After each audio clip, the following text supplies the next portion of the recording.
Good morning to all. సమస్తమైన మహిమ ఘనత ప్రభావములు దేవునికి చెల్లునుగాక. మన ప్రభును రక్షకుడైన యేసుక్రీస్తు వారి శ్రేష్టమైన నామంలో ఈ ఉదయకాల ధ్యానాలను వీక్షిస్తున్న మా వీక్షక కుటుంబం అంతటికి మరొకసారి శుభాలు తెలియపరుస్తూ ఉన్నాను. అందరికీ వందనాలు. ప్రియులరా, ప్రతిదినము దేవుని వాగ్దానం చేత బలపరచబడి ఈ లోకంలో సాగి వెళ్ళడం అది ఎంతైనా ఆశీర్వాదకరం. ఈ దినం కూడా ప్రభు మనందరితో మాట్లాడడానికి ఆయన సిద్ధంగా ఉన్నారు. మీరు సిద్ధంగా ఉన్నారా? అయితే రండి, పరిశుద్ధ గ్రంథాలు తెరచి 9వ కీర్తన 10వ చరణాన్ని చదువుదాం. యెహోవా, నిన్ను ఆశ్రయించు వారిని నీవు విడిచిపెట్టేవాడువు కావు. దేవుడి మాట చేత మనందరినీ బలపరిచి ఈ లోకంలో నడిపించును గాక. ఆమేన్. ప్రియులరా, మన దేవుడు ఎంత గొప్ప దేవుడు అంటే, తాను నమ్మిన ప్రజలెవరిని కూడా ఆయన విడిచిపెట్టేవాడు కాదు. ఎవరైతే ఆయనను ఆశ్రయిస్తారో, ఎవరైతే ఆయనను నమ్ముకుంటారో, ఎవరైతే ఆయన తట్టు తిరిగి ఆయనను స్తుతిస్తారో, ఆయనను గణపరుస్తారో, ఆయనే నిజమైన దేవుడని నమ్మి లోకంలో సాగి వెళతారో వారిని ప్రభు విడిచిపెట్టేవాడు కాడు. ఆయన విడిచిపెట్టడు. నిజమే ప్రియులరా, ఈ లోకంలో మనము ఎందరినో నమ్ముతాం.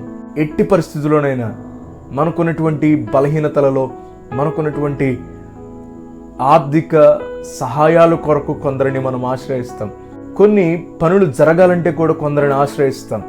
మనము ఈ లోకంలో ఉన్నటువంటి ప్రతి ఒక్కరిని ఆశ్రయిస్తాం. కానీ మొదట ప్రభు దగ్గరికి వెళ్ళి, ప్రభువా నాకు ఈ కార్యం జరగాలి, ప్రభువా నాకు ఈ సహాయం కావాలి అని ప్రభు దగ్గరికి వెళ్ళి ప్రార్థన చేసిన వారమై మనం ఉండం. గనుకనే నీ కార్యాలు జరగట్లేదు, నీ పనులు జరగట్లేదు, నీకు సహాయం రావట్లేదు. నీకు సహాయం రావాలంటే, దేవుని దగ్గర నుంచి సహాయం రావాలంటే, నీ పని జరగాలంటే, నీ కార్యం సఫలం అవ్వాలంటే మొట్టమొదటిగా దేవుని దగ్గరికి వెళ్ళాలి. దేవుని దగ్గరికి వెళ్ళి ప్రార్థన చేసినప్పుడు దేవుడు ఆ కార్యాన్ని జరిగిస్తాడు. ఈ లోకంలో ఎంతమంది దగ్గరికి వెళ్ళినా, ఎవరిని ఆశ్రయించినా, మానవులను ఆశ్రయిస్తే నీకు సహాయం దొరకదు. కానీ దేవుని ఆశ్రయించినప్పుడు నీ గొప్ప సహాయం దొరుకుతుంది. ప్రాముఖ్యం ఒక మాట చెప్పనా, ఈ లోకంలో నీవు సహాయం కొరకు మానవుల దగ్గరికి వెళితే వారు హేళన చేస్తారు, నిన్ను తృణీకరిస్తారు, నిన్ను విడిచిపెట్టేస్తారు. వారు నిన్ను ఈ లోకంలో కొందరి దగ్గర అమ్మేస్తారు కూడా. వారు నీకు విలువ ఇవ్వకపోవచ్చు, నీ మాటకు విలువ ఇవ్వకపోవచ్చు, నిన్ను విలువగా చూడలేకపోవచ్చు. కానీ ప్రభు ఎంత గొప్పవాడో తెలుసా? నీవు ఆయనను ఏది అడిగినా ఆయన ఇచ్చేవాడిగా ఉన్నాడు. ఆయన నీకు సహాయం చేసేవాడిగా ఉన్నాడు. ఆయనను ఆశ్రయించినప్పుడు, ఆయన సహాయం కోరుకున్నప్పుడు ఆయన నిన్ను విడిచిపెట్టేవాడుగా. మనుషుల దగ్గర నీకు విలువ లేకపోయినా దేవుని దృష్టిలో నువ్వు చాలా విలువైన వాడు. ఎందుకో తెలుసా? ఆయన నిన్ను రక్తమిచ్చుకున్నాడు, విలువ పెట్టుకున్నాడు. ప్రాముఖ్యంగా ఈ యావత్ సృష్టినంతటిని నీ కొరకే కలుగు చేశాడు. మొట్టమొదటిగా ఈ యావత్ సృష్టిని, ఆకాశాన్ని, భూమిని, సూర్య చంద్ర నక్షత్రాలను, గాలిని, నీరును, ఆహారాన్ని, వృక్షాలను, వీటన్నిటినీ కలుగు చేసింది ఎందుకో తెలుసా? నీ కొరకే. ఇవన్నీ చేసి ఆఖరిగా తన స్వరూపమందు ఆయన నిన్ను కలుగు చేసి వీటన్నిటిని అనుభవించమని ప్రభు నీకు అప్పగించాడు. నువ్వెంత విలువైన వాడవో తెలుసా? నీ కొరకు యావత్ సృష్టిని కలుగు చేశాడు. ఆ మాటను మర్చిపోకు. నువ్వు చాలా విలువైన వాడు. దేవుని దృష్టిలో నువ్వు చాలా విలువైన వాడు. ఈ లోకంలో నిన్ను, నీ మాటకు కానీ, నీకు కానీ విలువ లేకపోతే నువ్వు బాధపడకు, చింతపడకు, వేదన పడకు.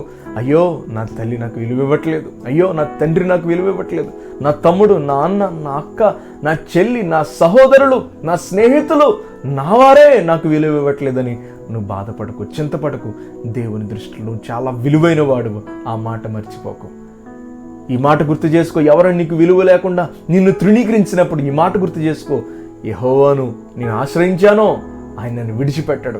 అంతకంటే ప్రాముఖ్యంగా 94వ కీర్తన 14వ చరణాలు అంటాడు, యెహోవా నీ ప్రజలను నువ్వు ఎడబాసేవాడువు కాదని అంటాడు దావీదు. నిజమే ప్రియులరా, ఆయన నిన్ను ఎడబాసేవాడు కాదు. ఆయన విడిచిపెట్టాడు నిన్ను. తల్లి అయిన మరుచును గాని, తండ్రి అయిన విడిచును గాని నేను నిన్ను మరువను, నిన్ను విడువను, నిన్ను తృణీకరించనయ్యా అని గొప్ప వాగ్దానం ఇచ్చాడు దేవుడు.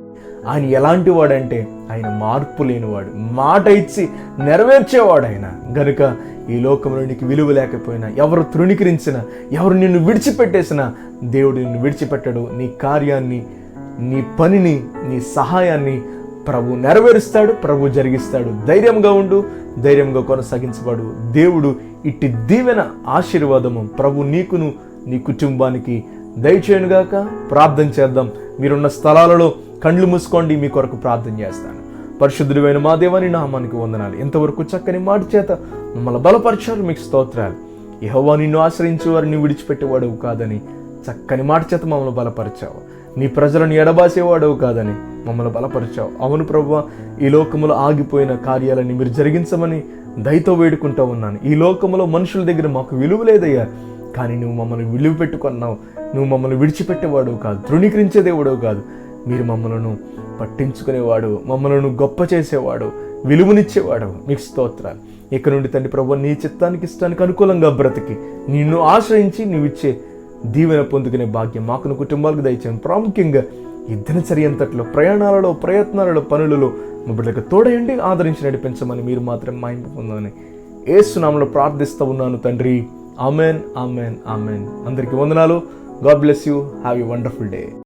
దైవజనులు చెప్పబడిన వర్తమానాల ద్వారా బలపరచబడినట్లయితే ఈ లింకును అనేకులకు షేర్ చేసి మా ఈ పరిచర్యను సహకరించి ప్రోత్సహిస్తూ మీరు కూడా ఈ పరిచర్యలో ఒక కుటుంబం కావాలని ఆశిస్తున్నాము. ప్రత్యేక ప్రార్థనా అవసరతల కొరకు సంప్రదించండి. మా ఫోన్ నెంబర్ 9618208081.